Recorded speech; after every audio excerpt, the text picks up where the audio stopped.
Hello and welcome back to Slash Sisters. I'm Slash Sister Hallie. And I am Slash Sister Jenny, and we want to thank you for coming back to our little brand of horror movie reviews by true horror movie fans. Damn straight. And if you're new here, be sure to slash that subscribe button so you can come back here each week to see our new episodes. That is right. We do all sorts of fun horror stuff here, and we want you to come back. So if this is your first time here, welcome. We welcome you here. It's a fun little channel that we do horror stuff at. I mean, we try to be fun. We do. And in case you didn't know, we also have a storefront on Etsy. Search Slash Sisters, you'll find us there. Where you can get your Slash Sister merch, like t-shirts.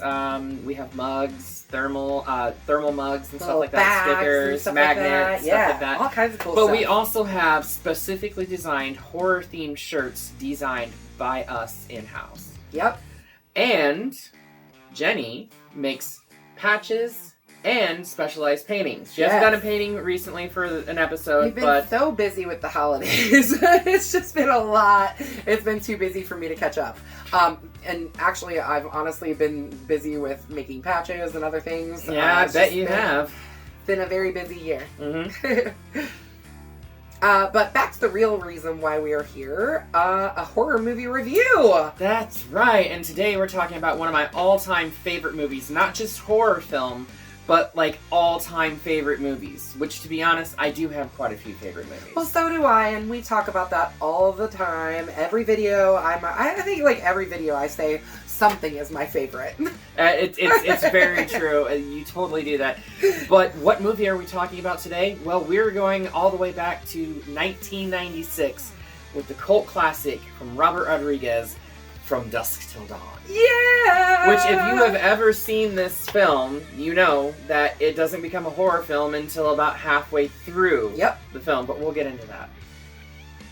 That's right, everyone. We are going back to the 90s with this one and looking at what some people would not even classify as a horror film at all. No. But it definitely is. No, Definitely is. Like I said, it literally switches its genre halfway through the film and becomes a horror film in its own right. Yep, that's right. And we'll get to that momentarily, but for now, we need to start at the beginning. Too right you are.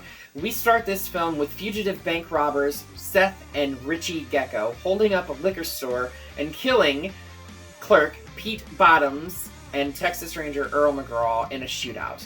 And they inadvertently destroy the entire liquor store as they're leaving. Yeah, they kind of light that shit on fire, right? I mean, you know, if you're gonna go in a blaze of glory. Yep. I'm actually a little concerned though because those two weren't the only. Actually, those four characters weren't the only four characters in that scene. There were two innocent girls. Yeah, they run out the front door before. Do they? Yeah. Okay. Yeah, they run out the front door like right before they start shooting. Right before Richie starts shooting all the liquor bottles out. And then they get in their car and drive away. And as they're driving away, we get one of the greatest it's one of the greatest openings I feel from definitely Robert Rodriguez. Where we get the Dark Knight song. Yes. Hot air hangs like a dead man from a white oak tree. I don't know. I love the music. I'm such a fan of this film that I actually do own the soundtrack on CD because I love the soundtrack. It's got great music in it. It's got great like southern rock, and then they got Tito and the Tarantulas in there, which is actually Robert Rodriguez's band. Yeah. On the side as well. Yep. So. Yep. They play later in the bar, right? Yes, they do. Yeah. And if you look carefully, you can see Robert Rodriguez on stage playing too. Nice.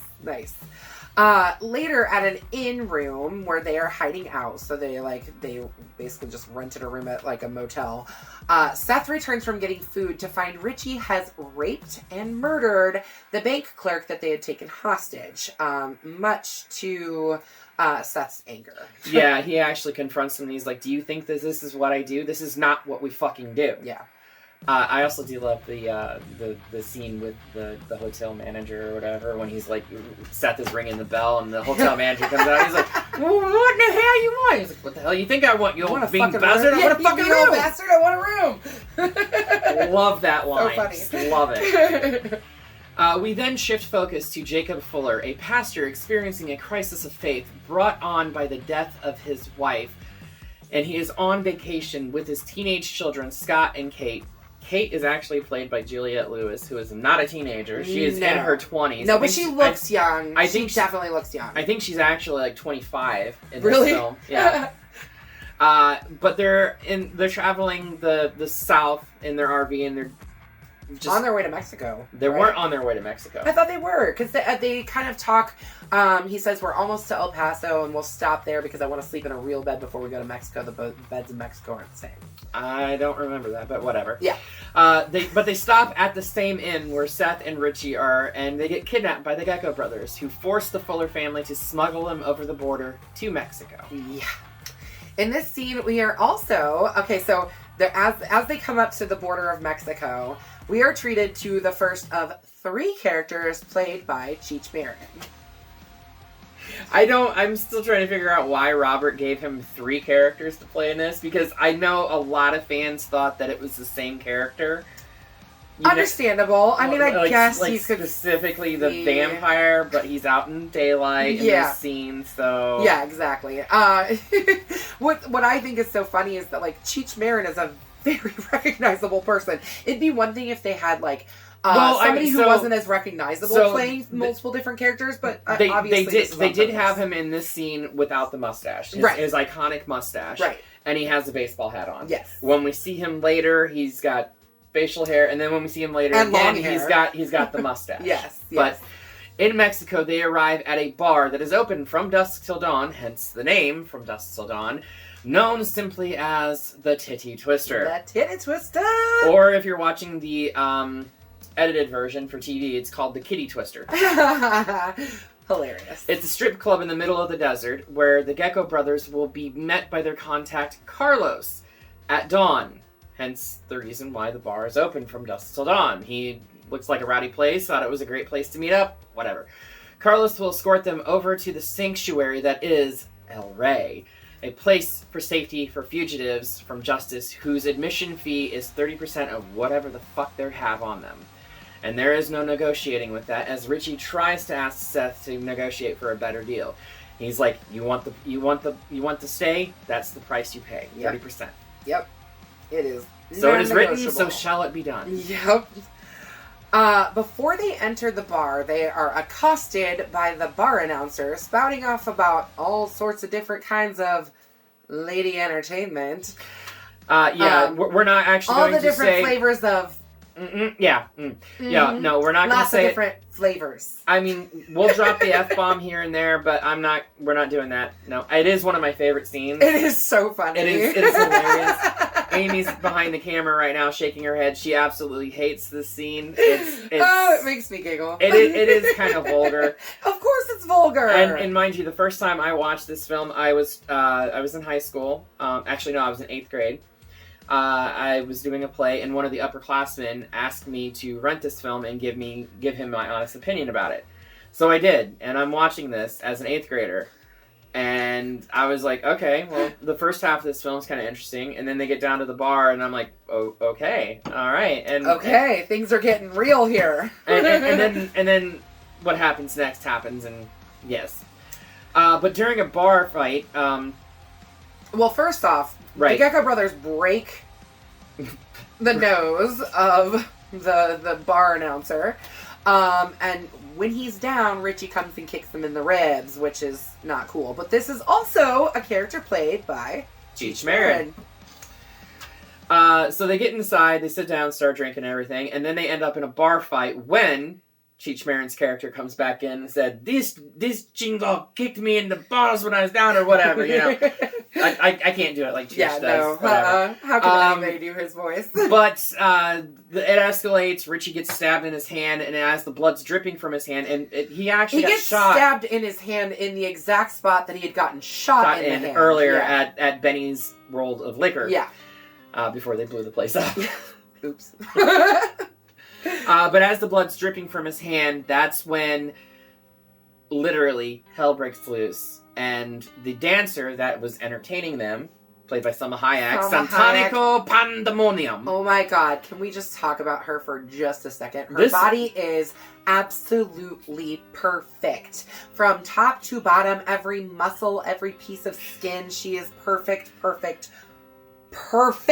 And this is one of her first roles, too. Actually, I think her first role was Desperado, which was another Robert Rodriguez film. And Robert Rodriguez is the type of person that likes to use the same actors over and over again. So if you watch any of his films, you'll almost always see Danny Trejo in it, Selma Hayek. He likes to work with Antonio Banderas as well. Harvey Keitel is a good one that he likes to work with. Harvey Keitel's in this one. He plays Jacob, the preacher. But anyway, it is revealed that Santanico Pandemonium and most of the barflies and bar employees, strippers, the employees for sure, but not necessarily the people that are hanging out, the truckers. Well, no, not all of them. And bikers. Not all of them. Right. But they are vampires. And if you did not know that this is a vampire film, you do now. You sure do. We literally 45 minutes into the film, it shifts from like a fugitive on the run type thing to a vampire horror film. Yeah. It was funny. I was actually, I was watching it last night, and I knew that the twist was about to come because I saw Salma Hayek's character coming out, and I was like, you know what? I need to take a pause real quick, go grab a snack, get something to drink, because this is when the horror truly kicks in. This is when the fun really starts. And I was like, you know what? All right, I need to stretch my legs a minute, go to the bathroom, get ready for this all-on craziness that comes next. And the makeup effects in this film are done by our favorite makeup effects team, KNB EFX, which is Greg Nicotero, Howard Berger, and Robert Kirkman. Thank you. Fucking brain fart. There. I know. I was thinking KNB. Who's the K? Oh yeah, Robert Kurtzman. Right. So this film was actually written to highlight the KNB EFX team because Robert Rodriguez was fully impressed with what they can do. Yes, absolutely. But anyway, Santanico Pandemonium turns into the vampire, jumps on Richie, bites his neck, and kills him before Seth impales her with a chandelier. Yeah. Since you'll be my dog, your new name will be Spud. Welcome to slavery. No thanks. I already had a wife.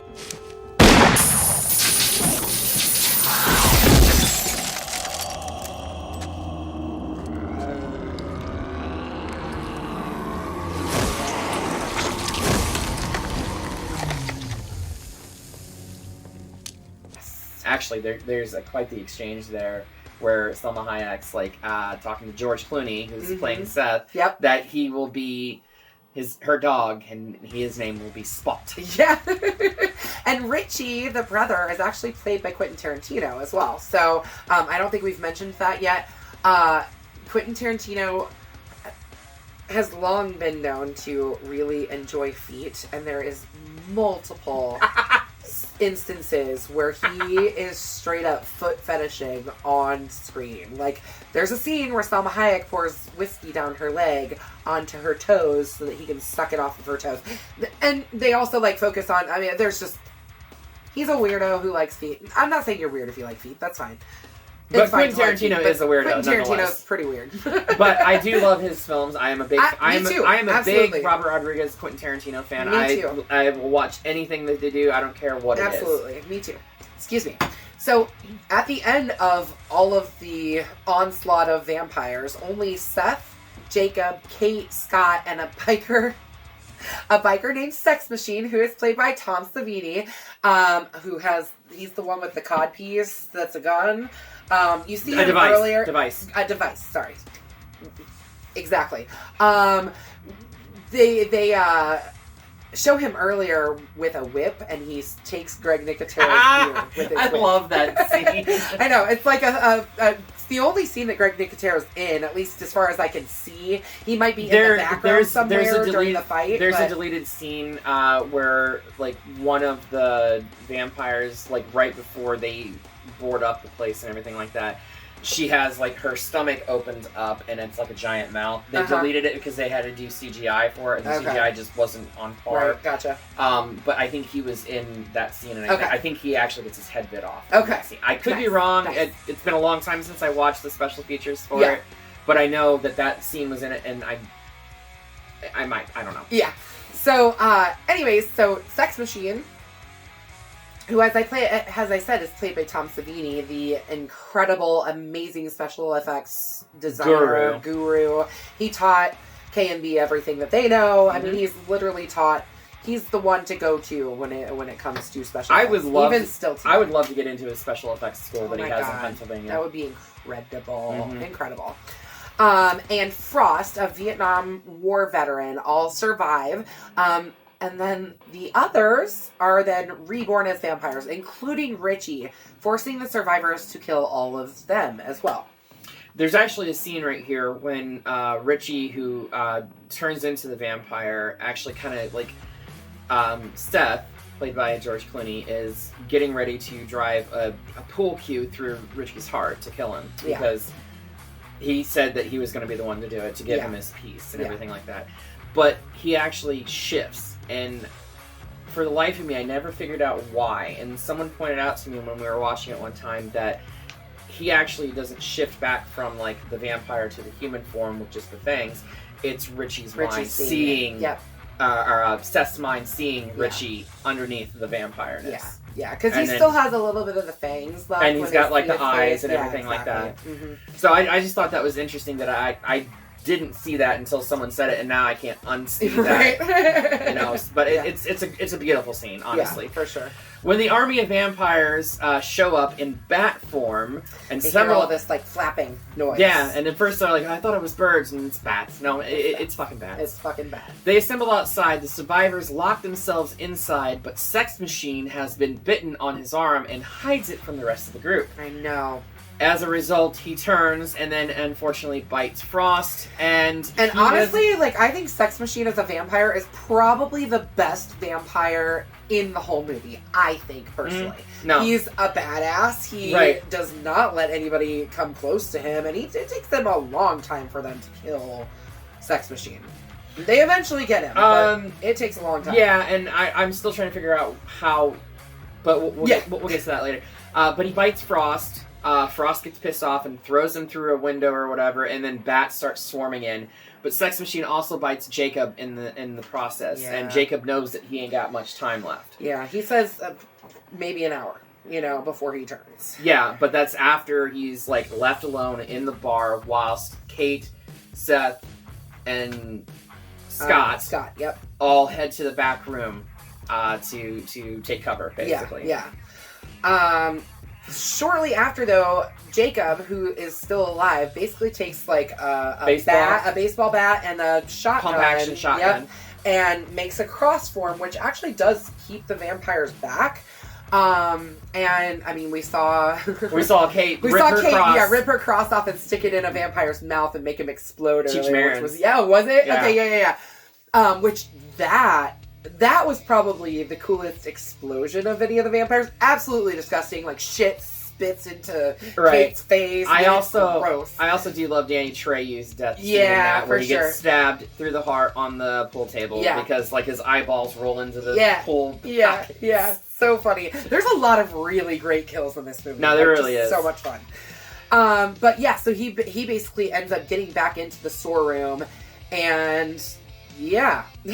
So he gets to the storeroom, they let him in, and he says, I basically have probably about an hour. Yeah.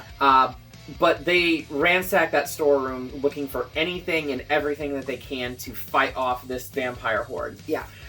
They fashion weapons from the truck cargo that the vampires have been stealing from the truckers, and use this is like that. It's like a pneumatic jackhammer type thing that George Clooney's character puts a giant wooden stick in. It's so funny, but I fucking love it. Oh no! It's over the top in the best way. It's so good. But they end up taking condoms, filling it up with water. Yep. Jacob blesses it, turning it into holy water, and Kate brandishes a crossbow. Yep. Which I don't understand. I'm sorry, I don't know how that skinny little girl was able to make that crossbow work, because she just pulls it like it's a shotgun or something. That is not how crossbows work. No, you have to put them on the ground and pull up. I mean, it's a lot of work to use. Although there are certain crossbows that do have that pump action, but you still have to reload the arrow yourself. Exactly.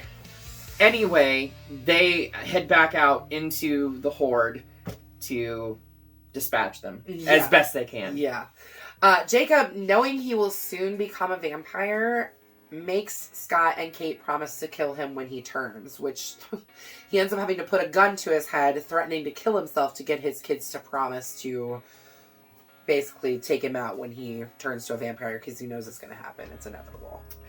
So they head back out into the bar, and they make their final assault on the undead. Sex Machine, who ends up getting his whip he ends up getting his whip wrapped around his neck from Seth, rips his head off, and then he mutates in a giant rat-like creature. I'm still trying to figure this shit out. I don't understand why Sex Machine is such a, like, powerful vampire. He, like, clearly just turned into a vampire. Like, why did he turn into this weird rat thing, even though his head came... I don't know. Anyway, that head gets ripped off, and it's kicked over to Kate, who then promptly shoots him in the face with a crossbow bolt, killing him. But that's not how you kill a vampire. It's not, which, I mean... I never understand, and I'm still trying to figure the scene out 28 years later. That I think about these vampires. They are almost zombie-like, too. Mm-hmm. The way that their bite turns you to a vampire, mm-hmm. like, that's not vampire lore. That doesn't follow vampire lore. Not typical vampire lore. Typical vampire lore you have to be turned by the vampire. You have to be turned by the vampire. Yeah. But this is also taking place in Mexico. Typical vampire lore is from Western Europe. Yep. So this is a completely different breed of vampires. Yes. But they, like I said, they are a little bit more like almost like a vampire zombie hybrid sort of thing. Robert Rodriguez actually expounds upon this further in the TV series. Oh, really? We actually find out that these vampires are like descendants from like snake gods. Oh, interesting. Mm-hmm. Which explains why at the end of this film, we'll get there. But it explains a lot of like the Aztecian stuff of this. Mm-hmm. For sure. Jacob ends up turning into a vampire, and Scott hesitates to kill him, allowing Jacob to bite him. Scott then in turn does kill Jacob, his own father, but is then overwhelmed by vampires with his grief of killing his own father and begs Kate to kill him. And they literally like eat him. That's why I'm saying like they're more zombie-like, because there's like 10 at least vampires. At least 8, and they have him like strung up, biting his arms, biting his legs, his they're ribs, all over him. And he's begging his sister Kate to kill him, which she shoots him in the face with a crossbow bolt and blows him up. Yeah. Again, not how vampires die. Not how vampires die, but apparently this is maybe how zombie vampires die? Ish, maybe? I don't know. As vampires surround Kate and Seth, streams of morning light begin entering through the bullet holes in the building, making the vampires back away, which is great. You know, like they start to realize, like, okay, the sun is up. We have kind of a way to get out, you know? Kate also says that she only has a few bullets left and asks if she should save them for them. Yeah. And at this point, Seth is like, no, shoot more holes. Mm-hmm. Yeah, he starts with this. So they start shooting more holes into the windows and whatnot. And then Carlos arrives and starts banging on the door. And they blast open the door, letting all the sunlight in, which kills all the vampires. Actually, they let all the sunlight in, hits a disco ball. Yes. And the light reflects and the light reflects off, and like the vampires literally explode. Yeah, it's fucking great. I love this scene. I love this scene so much because as they exit, you know, like Seth is like bloodied and like dirty and all this other stuff, and Carlos is like, well, what were they? Were they psychos? And Seth is like, psychos do not explode when sunlight hit them. I don't give a fuck how crazy they are. Yeah. He's like, they were fucking vampires, dude. Vampires. And Carlos is played by Cheech Marin. Yep. Again, the third character. Which there's a little joke here that if you understand where they're at, it's funny. But if you don't understand it, it's kind of like, okay, whatever. He asks them, "You want a beer? We got foreign and domestic." Yeah. So they're in Mexico. Well, typically when you say we got foreign and domestic... No, he says we got Mexican and domestic, is what he says. Because I remember that line, I was like, what? Still. Yeah, you know, domestic would be Mexican beer. Yeah. I don't know, to me it's just funny. Yep. Seth ends up chastising Carlos for his poor choice of a meeting place, and negotiates a smaller tribute for his admission to El Rey. I mean, the way I look at it, he was paying 30% for him and his brother, and now it's just him. So, might as well pay half that. So he ends up negotiating down to 15%. 25. Was it? Oh yeah, they end up negotiating on back up 25. on 25. But he was like, I want 15%. You know. Actually, I think he initially started off at 10. Yeah. But then they went up to 20, and then when they shook, he said 25. They both said 25. So Kate asks Seth if he wants her to go with him to El Rey. She basically says, like, do you want some company? And he refuses because apparently he's a bastard, but not a fucking bastard. Not a fucking dick. Yeah. Either way. Yeah. But I think he's concerned for her safety, and he basically gives her some money and says, get the fuck out of here, get on back home. And that's basically it, except that as the camera comes back and watches everybody as they're leaving, we see that the titty twister is actually the top part of an Aztecian pyramid.